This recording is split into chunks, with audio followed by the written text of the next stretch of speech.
Hi, and it is the fifth Sunday of Easter already, and it is a great gospel today. It's one that you've heard probably in parts many times. The first part of it is the one that you hear at a funeral most of the time, and it's Jesus talking to his disciples, and he's telling them, listen, don't let your hearts be troubled, have faith in God, have faith also in me.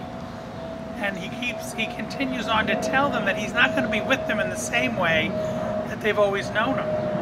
And so he's preparing them, he's telling them what they have to know.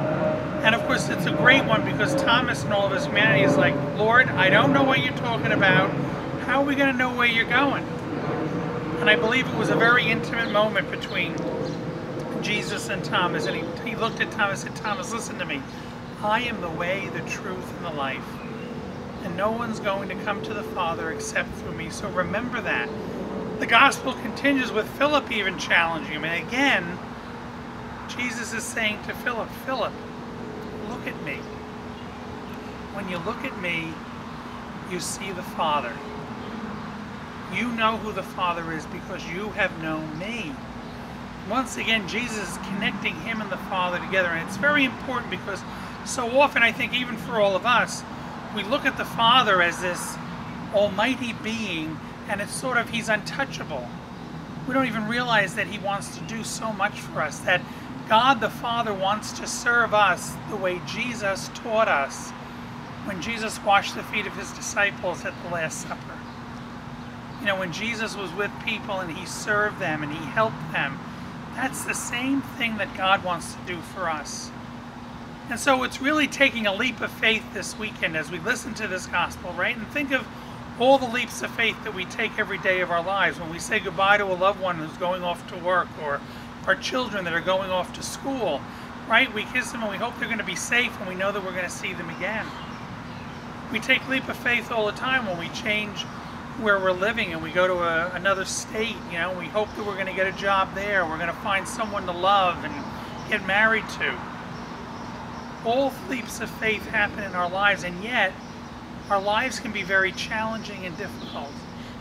And we have to take that leap of faith with Jesus to know that Jesus is going to be with us. That leap of faith of saying, I know who Jesus is because I've seen the works of Jesus through other people that really give of themselves. But then the leap of faith comes in where we have to really trust and believe that Jesus is going to be there for us. That Jesus is going to be there in those moments when we feel like giving up, in the moments when we're overwhelmed, in the moments when we're depressed or sad, or just ready to say, I've had enough.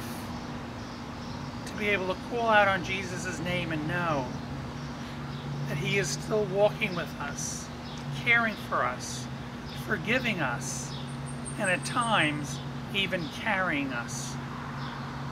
My friends, that's what we try to do every week here at Church of the Nativity in Midland Park, New Jersey. We are a stewardship parish, and that means it's everyone's responsibility here to give their time, their talent, and their treasure for this community, because it's the only way we're going to all benefit together. It is certainly what I have grown as a pastor, grown from as a pastor, with all that people give me. The models that I have around me in this parish are amazing.